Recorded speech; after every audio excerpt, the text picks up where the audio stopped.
پھر فرمایا وہ لوگ جو اللہ کے راستے میں اپنے مال خرچ کرتے ہیں، پھر خرچ کرنے کے بعد نہ احسان جتاتے ہیں نہ اذیت دیتے ہیں کہ ہم نے اتنا لگایا تھا، اتنا خرچ کیا تھا، میں نے کرسیاں خرید کے دی تھی، مجھے ہی آج کرسی نہ ملی، اور نہ اذیت دیتے ہیں. ان کے لیے ان کا اجر ان کے رب کے پاس ہے، ان پر نہ تو کوئی خوف ہوگا اور نہ ہی وہ غمگین ہوں گے. تو کسی غریب کی عزت نفس کو مجروح کرنا یا دینے کے بعد احسان جتانا یا پھر کسی نہ کسی طرح باتیں بنانا، یہ ساری چیزیں پھر ان صدقات کو ضائع کر دیتی ہیں. ایسے میں فرمایا قول معروف ومغفرۃ خیر من صدقۃ یتبعها اذی واللہ غنی حلیم. اچھی بات کہنا اور درگزر کر دینا اس صدقے سے بہت بہتر ہے جس کے بعد اذیت ہو. یعنی اگر آپ صبر نہیں کر سکتے تو پھر بس اچھا اخلاق اپنا لیں، خوبصورت بات کیا کریں، لوگوں سے پیار سے پیش آیا کریں، ورنہ دوسروں کو اذیت دینا تو سارے اعمال کو برباد کر دیتا ہے. اور اللہ بہت بے نیاز ہے، بے حد بردبار ہے. یا ایھا الذین آمنوا لا تبطلوا صدقاتکم بالمن والاذی. اے لوگو جو ایمان لائے ہو، اپنے صدقات کو احسان جتا کر اور اذیت دے کے ضائع نہ کرو. اس شخص کی طرح جو اپنا مال لوگوں کو دکھانے کے لیے خرچ کرتا ہے. یعنی جب اللہ کے راستے میں دو تو دکھاوا بھی مت کرو. اور اللہ اور یوم آخرت پر ایمان نہیں رکھتا. اگر رکھتا ہوتا تو پھر چھپا کے دیتا اور کبھی احسان نہ جتاتا، کیونکہ جس رب کو دیا اس نے دیکھ لیا، اس نے قبول کر لیا. فرمایا اس کی مثال چکنے پتھر کی مثال کی طرح ہے، جس پر مٹی ہو پھر اس پر تیز بارش پڑے تو اس کو صاف چٹان کی طرح چھوڑ دے، اور جو کچھ انہوں نے اجر کمایا اس میں سے کسی چیز پر بھی وہ قدرت نہیں رکھیں گے، کچھ بھی ثواب ان کو نہیں ملے گا، ساری کوشش ضائع ہو جائے گی. اور اللہ کفر کرنے والوں کو ہدایت نہیں دیتا. بعض اوقات ہم انڈائریکٹلی اپنے صدقات کا اظہار کرتے رہتے ہیں، اس کو دیا، اس کو کھلایا، اس کو کتابیں لے کر دی، فلاں کی تو فیس میں دیتی ہوں، تو فلاں کا ٹرانسپورٹ میں کر رہی ہوں، وغیرہ وغیرہ. اپنی نجی مجلسوں میں، پارٹیوں میں، سوشل گیدرنگز میں اس طرح لینے والوں کی عزت مجروح ہوتی ہے. تو اس چیز سے بھی بچنا چاہیے. ایسا کرنے سے جو آپ نے کیا وہ وقتی طور پہ جو فائدہ ہوا، اس کے بعد تیز بارش آئی، سب مٹی بہا کے لے گئی، چٹیل پتھر باقی رہ گیا. جیسا اعمال نامہ کورے کا کورا پہلے تھا ویسے کا ویسا دوبارہ ہو گیا، جو کیا وہ ضائع ہو گیا. تو اس لیے انسان کو اپنے صدقات کو چھپانے میں بھی صبر سے کام لینا چاہیے اور اپنی زبان بند رکھنی چاہیے، کیونکہ ہم بندوں کو دکھانے کے لیے، ان کی نظر میں بڑا بننے کے لیے نہیں کر رہے، یہ اللہ کی خاطر کر رہے ہیں. اور جو جتنا اخلاص سے کرے گا نا، اس کا اتنا زیادہ ملٹی پلائی ہوگا، اتنا زیادہ بہترین طریقے سے قبول ہوگا، اتنا بڑا اجر و ثواب قیامت کے دن ملے گا. اور سب سے بڑا اجر و ثواب کیا ہے کہ خوف اور رنج دور ہو جاتا ہے، غم دلوں سے دور ہو جاتا ہے، کیونکہ دل کے اندر ایک خاص طرح کی ٹھنڈک پیدا ہوتی ہے. اور اس میں آپ دیکھیے کہ اس وقت بہت سی ریسرچز بھی ایسی کی گئی ہیں کہ جس سے پتہ یہ چلتا ہے کہ چیریٹی کا کام کرنے والے جو ہیں وہ بہت خوش رہتے ہیں. ہارورڈ بزنس اسکول کے پروفیسر اور کچھ اور استادوں نے محسوس کیا کہ جب ان کے پروگرام کے پارٹیسپینٹس نے دوسروں پر خرچ کیا تو ان کے اندر زیادہ خوشی دیکھی گئی بنسبت خود پہ خرچ کرنے. یعنی دو طرح کے لوگ ہوتے ہیں، ایک جاتے ہیں پیسے زیادہ ہو گئے، اب مچل رہا ہے دل، چلو کچھ شاپنگ کرتے ہیں، کہیں کسی مال میں گھس گئے، یہ خرید لیا وہ خرید لیا، وہ بھی ایک ایڈکشن سی ہو جاتی ہے، اس سے بھی ایک خوشی ہوتی. لیکن ریسرچ سے یہ پتا چلا کہ جن لوگوں نے اپنے پہ نہیں دوسروں پہ خرچ کیا ان کو زیادہ خوشی ملی. پھر اسی طرح 2006 کی ایک اسٹڈی کے مطابق جب چیریٹیز دینے والوں کے دماغ کے کچھ حصوں کو چیک کیا گیا تو اس سے پتا چلا کہ ان کے اندر خوشی اور اعتماد اور ایک مثبت سوچ زیادہ ہے. تو اسی طرح انسان کی صحت پر بھی اس کے بہت اچھے اثرات پڑتے ہیں. بہت سے دائمی امراض کا علاج صدقے سے کیا گیا، اسٹریس کا علاج صدقے سے کیا گیا، کیونکہ صدقہ کرنا کیا ہے؟ شکر گزاری ہے، اور شکر گزاری جو ہے وہ نعمتوں میں اضافے کا باعث ہے. شکر کیا ہے؟ نعمتوں میں اضافے کا باعث. جب آپ دیتے ہیں تو دے کے خوشی ہوتی ہے آپ کو بھی، لینے والے کو بھی، اور وہ پھر واپس آپ کے اوپر ریفلیکٹ کرتی ہے، پھر آپ کو دوبارہ ملتی ہے. یعنی ریپل ایفیکٹ ہوتا ہے، اور انسان کے اندر اس کے اثرات جو ہیں وہ جسم کے روئے روئے تک جا پہنچتے ہیں. تو اسی لیے یہاں پر کیا فرمایا گیا کہ جو لوگ اپنے مال اللہ کی رضامندی اور اپنے دلوں کے جماؤ کے ساتھ خرچ کرتے ہیں، ان کی مثال اس باغ کی طرح ہے جو اونچی جگہ پر واقع ہے. اور باغ کا تو تصور آتے ہی انسان کا دل خوش ہو جاتا ہے. جسے تیز بارش پہنچے تو اپنا پھل دگنا لائے، اور اگر اسے تیز بارش نہ بھی پہنچے تو پھواری کافی ہوتی ہے. اور تم جو بھی عمل کرتے ہو اللہ اسے خوب دیکھنے والا ہے.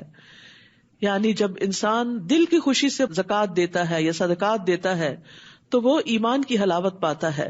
رسول اللہ صلی اللہ علیہ وسلم نے فرمایا، جس نے یہ 3 امور سر انجام دیے وہ ایمان کا مزہ چکھ لے گا. نمبر 1، جس نے ایک اکیلے اللہ کی عبادت کی اور بے شک اللہ کے سوا کوئی الہ نہیں. اور نمبر 2، اس نے اپنے دل کی خوشی کے ساتھ وہ زکوٰۃ ادا کی جو ہر سال اس پہ فرض ہوتی ہے.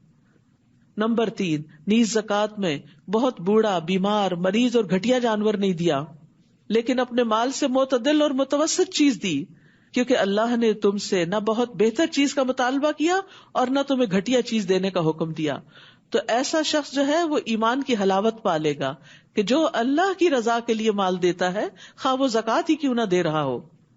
نبی صلی اللہ علیہ وسلم نے فرمایا، اللہ کا تقوی اختیار کرو اور اپنی 5 نمازیں ادا کرو اور 1 مہینے کے روزے رکھو. دل کی خوشی سے اپنے مال کی زکوٰۃ ادا کرو اور اپنے امیر کی اطاعت کرو، تم اپنے رب کی جنت میں داخل ہو جاؤ گے. تو دل کی خوشی سے مال خرچ کرنا جنت میں داخلے کا سبب ہے.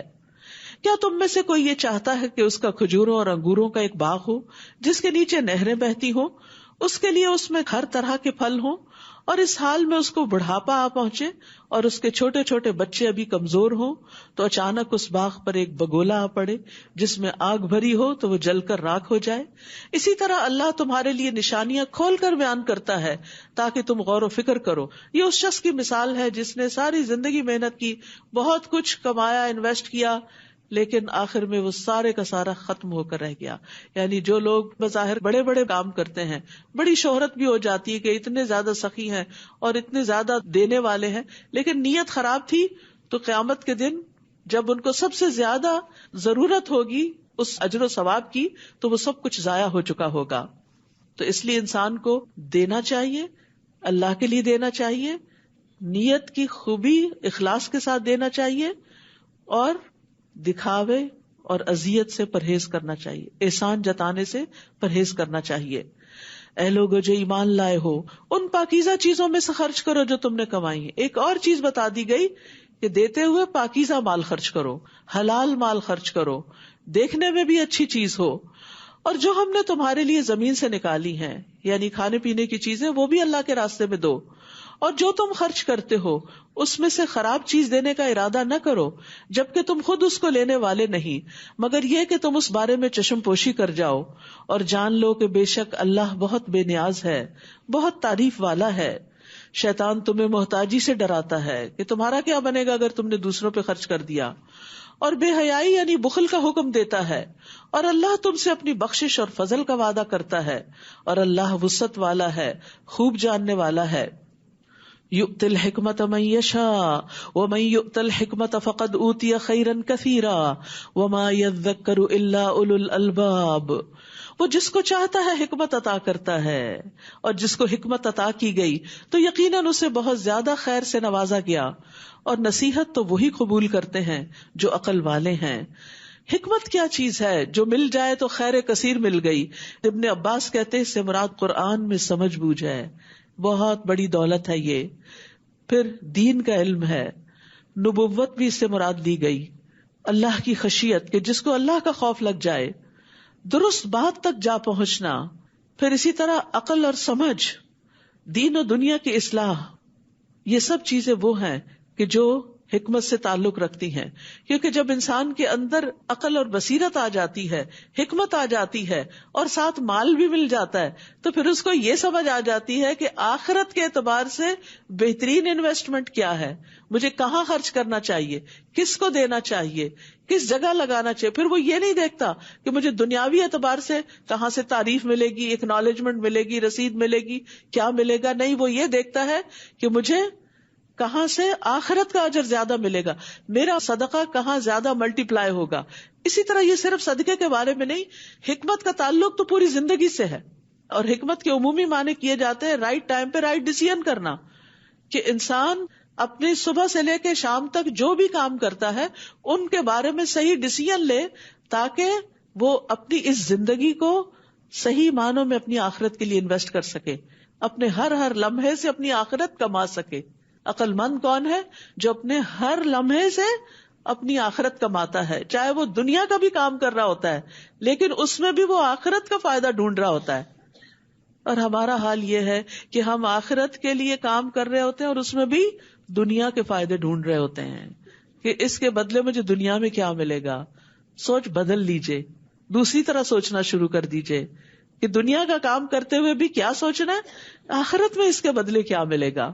تو اللہ تعالیٰ آپ کو دنیا کی خوشی اور دنیا کی بھلائی بھی دے گا، کیونکہ اللہ ایمان والوں کا دوست ہے. بھلا وہ دنیا میں آپ کو تنہا کیسے چھوڑ دے گا؟ جب آپ اس کے راستے میں، وہ آپ کی مدد کیوں نہیں کرے گا؟ اس کا پورا یقین ہونا چاہیے. آپ دیکھیے انسانوں میں سے بھی اگر آپ کسی انسان کے ساتھ اچھا کرتے ہیں، اس کی مدد کرتے ہیں یا اس کی مرضی کے مطابق کچھ کام کرتے ہیں، تو وہ بھی آپ سے راضی ہو کر آپ کے ساتھ احسان کرتا ہے. وَلِلَّهِ الْمَثَلُ الْأَعْلَى، اللہ تو سب سے بلند اور عظیم ترین ہے. یہ کیسے ہو سکتا ہے کہ اللہ کے لیے کچھ کرے اور وہ اس کی قدردانی نہ کرے؟ وہ تو ایک ذرے کی بھی قدردانی کرتا ہے. وَمَن يَعْمَلْ مِثْقَالَ ذَرَّةٍ خَيْرًا يَرَهُ وَمَن يَعْمَلْ مِثْقَالَ ذَرَّةٍ شَرًّا يَرَهُ. پھر فرمایا وَمَا أَنفَقْتُم مِّن نَّفَقَةٍ أَوْ نَذَرْتُم مِّن نَّذْرٍ فَإِنَّ اللَّهَ يَعْلَمُهُ. اور جو بھی تم خرچ کرو، کسی بھی قسم کا کوئی خرچ یا جو بھی نظر تم مانو، کسی بھی طرح کی کوئی نظر، تو یقیناً اللہ اس کو جانتا ہے اور ظالموں کے لیے کوئی بھی مددگاروں میں سے نہیں ہوگا. یعنی کسی لمحے کہیں آپ کارڈ سوائپ کرتے ہیں صدقہ کرنے کے لیے، کسی لمحے چھپا کے کچھ کسی ڈبے میں ڈالتے ہیں، کسی کی مٹھی میں کچھ دیتے ہیں، کچھ بھی کرتے ہیں، اس کو فوراً پتہ چل جاتا، وہاں فوراً حاضری لگ جاتی ہے کہ اس بندے نے یہ کام کر لیا. دنیا والوں کے ریکارڈ میں نہیں بھی آئے گا لیکن اللہ کے ریکارڈ میں آئے گا. تو ایسا شخص جو دوسروں کی مدد کرتا ہے، اللہ اس کی مدد کرتا ہے. لیکن یہاں بڑی اہم بات کہے گی آخر میں، وَمَا لِلظَّالِمِينَ مِنْ أَنصَارٍ، ظالموں کا کوئی مددگار نہ ہوگا. یعنی جو ظلم کرتے ہیں، غریبوں، مسکینوں، فقیروں اور صاحب حق کو اس کا حق نہیں دیتے اور ان کا مال بھی اپنے مال میں جمع رکھتے ہیں، نہ زکوٰۃ دیتے ہیں نہ صدقہ دیتے ہیں، وہ دراصل اپنی جان پہ ظلم کرنے والے ہیں. اور ایسوں کا پھر دنیا میں بھی اپنے بھی ان کے ساتھ چھوڑ دیتے ہیں اور آخرت میں بھی کوئی ساتھ نہیں دے گا اور اللہ کی مدد اور تائید بھی حاصل نہیں ہوتی. یاد رکھیے کسی کام میں کوئی رکاوٹ آئے، صدقے سے اس کو دور کریں. صدقہ سارے بیریئر توڑ دیتا ہے، اس میں بڑی پاور ہے، اور خصوصاً اگر آپ اللہ کی رضا کے لیے کر رہے ہیں. ان تبدوا الصدقات فنعما ہی، اگر تم صدقات کو ظاہر کرو تو وہ کیا ہی اچھا ہے. یعنی بعض اوقات بتا کے دینے سے بھی بڑا فائدہ ہوتا ہے، اوروں کو موٹیویشن ہو جاتی ہے. اور اگر تم انہیں چھپاؤ اور فقراء کو دو، یعنی اگر پرسنلی دے رہے ہو کسی یتیم، مسکین، غریب کو، تو پھر خفیہ صدقہ کرو کیونکہ عزت نفس مجروح ہوتی ہے. اور اگر تم چھپاؤ صدقے کو اور فقراء کو دو تو وہ تمہارے لیے زیادہ بہتر ہے.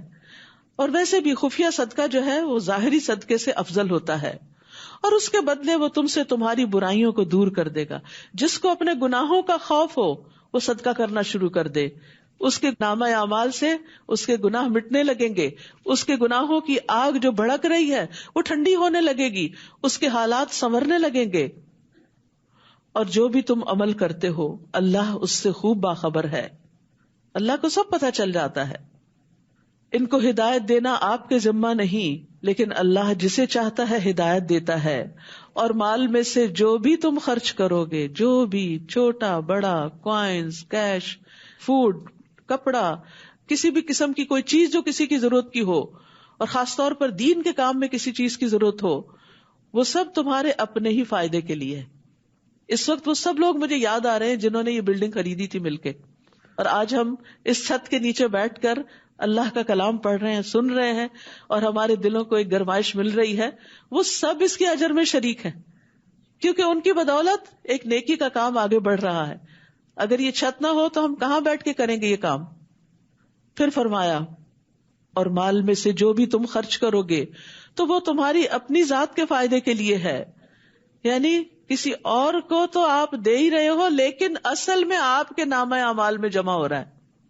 اور تم تو صرف اللہ کا چہرہ چاہنے کے لیے ہی خرچ کرتے ہو. یعنی مقصد کیا ہونا چاہیے کہ یا اللہ مجھے تیرے دیدار کا شوق ہے، تجھ سے ملاقات کی محبت ہے، تو اس سے محروم نہ کرنا. یعنی ہمارے اور ہمارے رب کے بیچ میں ہمارے گناہوں کی آڑ ہے، حجاب ہے، ہمارے گناہ رکاوٹ ہیں.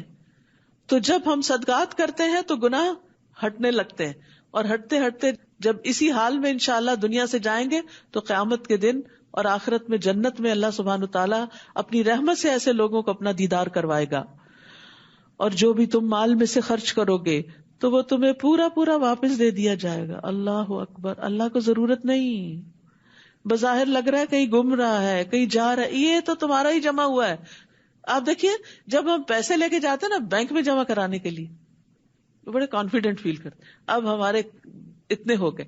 یا بینک ٹرانسفر کوئی ہوتی ہے، چاہے آپ کی سیلری کی ہو یا کسی بھی چیز کی، تو ایک بڑی خوشی ہوتی ہے کہ اب اتنے سے اتنے پہ پہنچ گئے ہم. لیکن دوسری طرف ایک اور بینک بھی ہے، آخرت بینک. ہم بعض اوقات اپنے بینک سے نکال کر آخرت بینک میں ڈال رہے ہوتے ہیں، اس وقت اتنی خوشی یا اتنا کانفیڈنس یا اتنی تسلی نہیں ہوتی. کیا اللہ پہ اعتماد نہیں؟ بندوں پہ اعتماد کر کے اپنے ساری جمع پونجی ان کو دے آتے ہیں، وہ سالوں سال رکھ کے فائدہ اٹھائیں، کوئی غم نہیں، خوش ہیں، بندوں کے بینک میں محفوظ سمجھتے ہیں. لیکن جو اللہ کے بینک میں جا رہا ہے اس کو کیوں نہیں محفوظ سمجھتے؟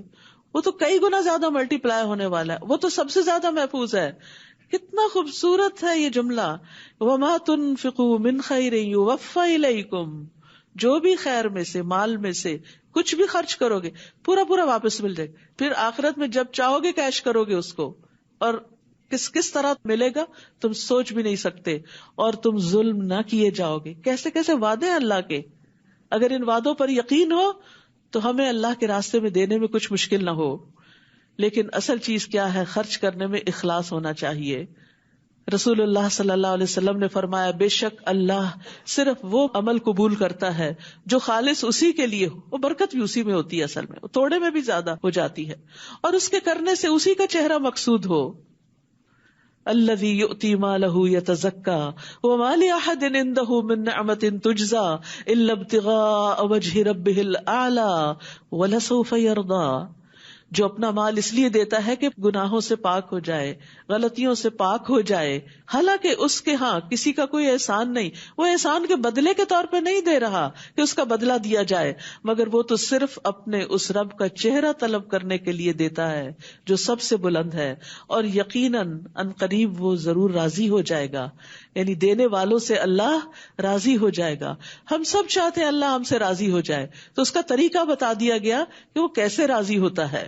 کتنا خوبصورت موقع ہے اس زندگی میں ہمارے پاس کہ ہم ان اعمال کے ذریعے اپنے رب کو راضی کر کے جائیں اس دنیا سے. کیونکہ جو چھوڑ کے جائیں گے اس سے تو انسان بھی راضی نہیں ہوتے، وہ بھی آپس میں لڑتے جھگڑتے رہتے ہیں. حدیث میں آتا ہے، مسند احمد کی روایت ہے، جو شخص اللہ کا چہرہ چاہنے کے لیے صدقہ کرے اور اسی پر اس کا اختتام ہو، اپنی نیت خراب نہ کرے، وہ جنت میں داخل ہوگا. پھر فرمایا یہ صدقات خصوصاً ان فقراء کے لیے ہیں جو اللہ کے راستے میں گھیر لیے گئے، یعنی وہ دن رات دین کا کام کرنے میں لگے ہوئے ہیں. اشارہ ہے اصحاب صفہ کی طرف جو اپنے گھر بار چھوڑ کر مدینہ میں آئے تھے، اور نہ ان کا اپنا کوئی گھر تھا، نہ کوئی اسپیشل بیڈ رومز تھے، اور نہ کھانے کو کوئی پراپر غذا تھی. وہ نبی صلی اللہ علیہ وسلم کے پاس دین سیکھنے کے لیے آئے تھے، اور جب کبھی کسی جنگ وغیرہ کا موقع آتا تو وہ آپ کی فوج کے سپاہی بن جاتے. تو چونکہ ان لوگوں کے پاس کوئی کام، کاروبار اور اس طرح بزنس نہیں تھا، تو ان لوگوں پر پھر خرچ کرنا سب سے افضل قرار دیا گیا. یہاں للفقراء الذین احصروا فی سبیل اللہ، کہ جو اللہ کے راستے میں گھیر لیے گئے، جو زمین میں اپنی معاش کے لیے چلنے پھرنے کی استطاعت نہیں رکھتے. ایک ناواقف حال ان کے سوال نہ کرنے کی وجہ سے انہیں مالدار سمجھتا ہے. آپ انہیں ان کے چہرے کی علامت سے پہچان لیں گے. وہ لوگوں سے لپٹ کے سوال نہیں کرتے، اور جو کچھ بھی ان پر تم اپنے مال میں سے خرچ کرو گے تو یقیناً اللہ اس کو خوب جاننے والا ہے. عموماً یہ ہوتا ہے کہ انسان برابر کے لوگوں کو جب کوئی تحفہ وغیرہ دیتا ہے تو بعض اوقات اس سے بھی اچھا مل جاتا ہے، یا کچھ نہ کچھ تو ملتا ہی ہے.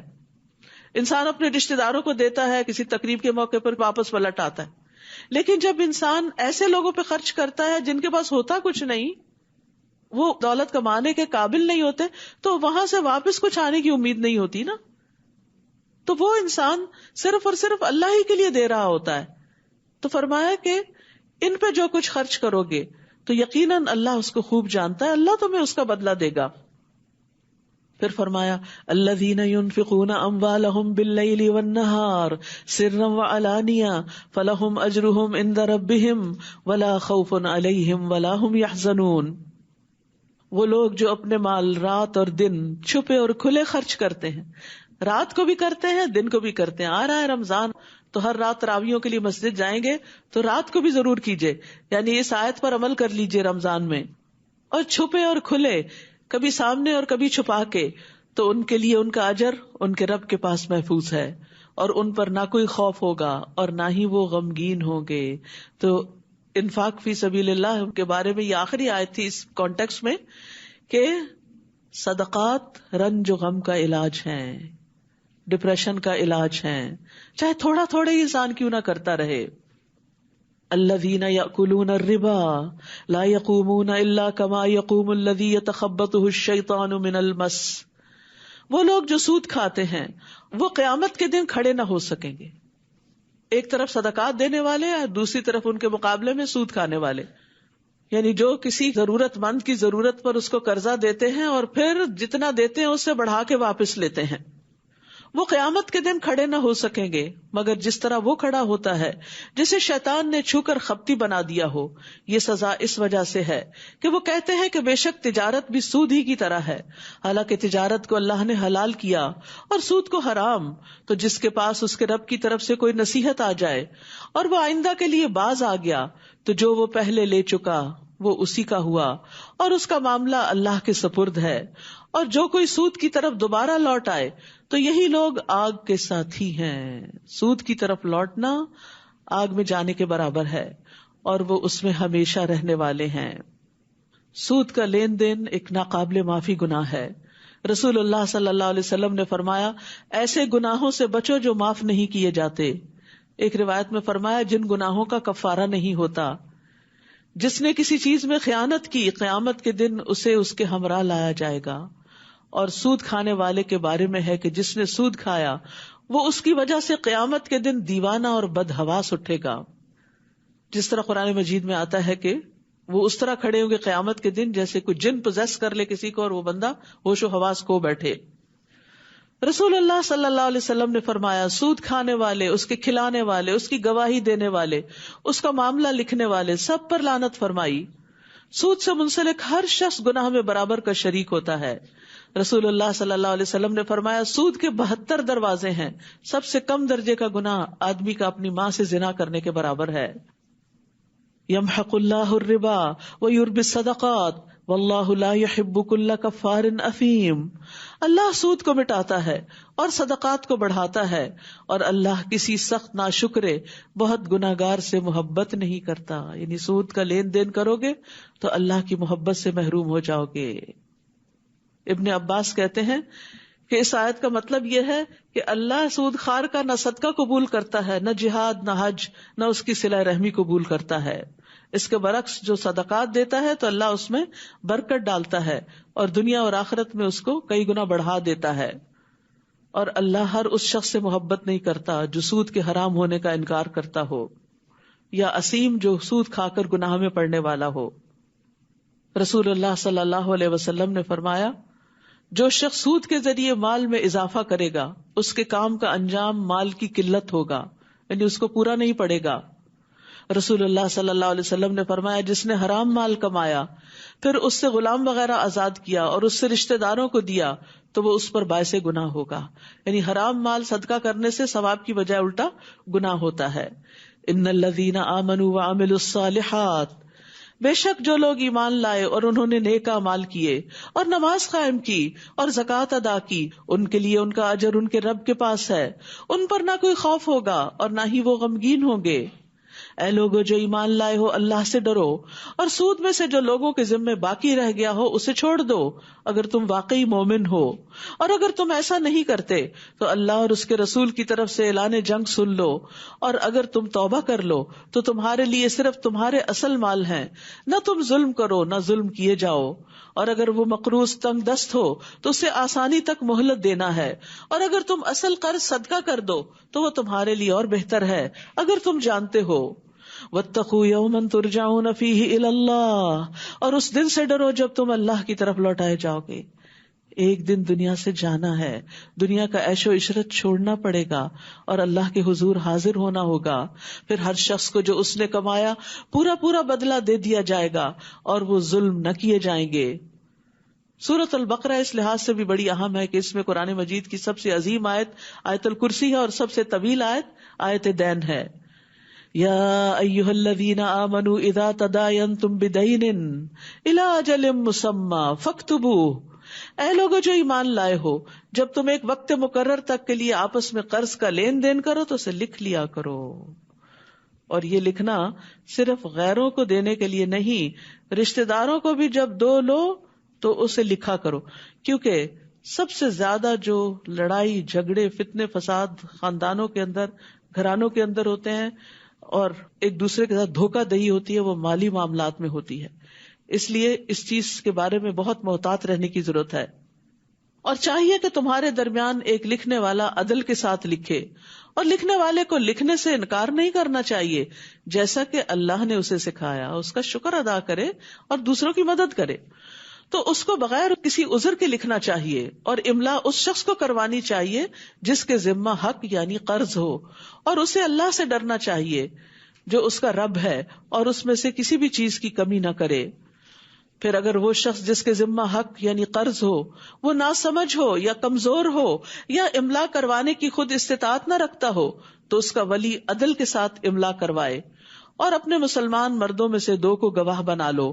پھر اگر 2 مرد نہ ہوں تو ان گواہوں میں سے جنہیں تم پسند کرتے ہو 1 مرد اور 2 عورتیں گواہی دیں۔ اگر ان دونوں میں سے کوئی ایک عورت بھول جائے تو ان میں سے ایک دوسری کو یاد دہانی کرا دے۔ یہ عورتوں کی سہولت کے لیے بات رکھی گئی، کوئی ڈسکریمنیشن کی بات نہیں ہے۔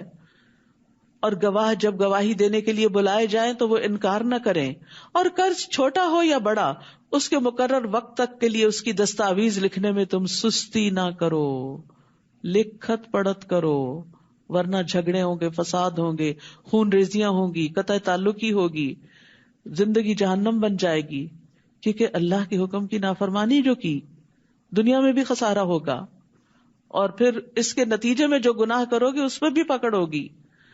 آپ دیکھیے کہ اس وقت کہتے نہیں اپنی گھر کی بات ہے، پھر کیا ہوا، آپ تو اپنے ہی ہیں، لے جائیے، آپ کی زبان پہ یہ اعتبار ہے، ایسی باتیں کر کے اس وقت بہت خوش کر دیتے ہیں دوسروں کو، لیکن پھر کیا کرتے ہیں، پھر جب لینے کی باری آتی ہے دوسرا مکر جاتا ہے یا پھر فوت ہو جاتا ہے اور اس کے وارث دینے کا نام نہیں لیتے، تو پھر اصل صورت سامنے آتی ہے، وہ ساری خوش اخلاقی دری کی دری رہ جاتی ہے اور لوگ انتہائی بد اخلاقی اور بدتمیزی پر اتر آتے ہیں اور ایک دوسرے کو ذلیل کر کے رکھ دیتے ہیں، جو کہ مسلمان کی شایان شان نہیں۔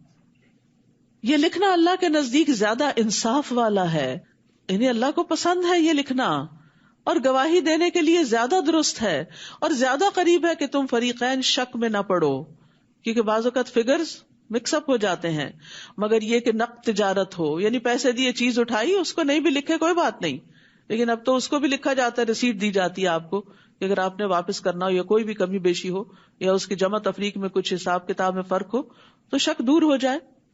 مگر یہ کہ نقد تجارت ہو جس کا تم آپس میں لین دین کرتے ہو تو تم پر کچھ گناہ نہیں کہ تم اس کو نہ لکھو، اور جب تم باہم خرید و فروخت کرو تو احتیاطاً گواہ مقرر کر لیا کرو، جیسے بڑے سودے ہوتے ہیں، زمینوں کے سودے، مکانوں کے سودے، یعنی جو بڑے بڑے کانٹریکٹس ہوتے ہیں، اور دستاویز لکھنے والے اور گواہی دینے والے کو نقصان نہ پہنچایا جائے، اور اگر تم ایسا کرو گے تو یقیناً یہ تمہاری سخت نافرمانی ہوگی، اور اللہ سے ڈرو، اور اللہ تمہیں سکھا رہا ہے، یہ اللہ کی دی ہوئی تعلیم ہے، اور اللہ ہر چیز کو خوب جاننے والا ہے، لہذا اللہ کی اس تعلیم سے فائدہ اٹھا کر اپنی زندگی کو خوشگوار بنائیے، مالی معاملات میں ان احکامات کی پابندی کیجیے۔ اور یہاں پر خاص طور پر تقویٰ کا پھر ذکر ہوا کہ جو تقویٰ کرتا ہے اللہ کا، اللہ تعالیٰ اس کو سکھا بھی دیتا ہے، اس کے معاملات آسان ہوتے ہیں، تقویٰ سے فرقان ملتا ہے.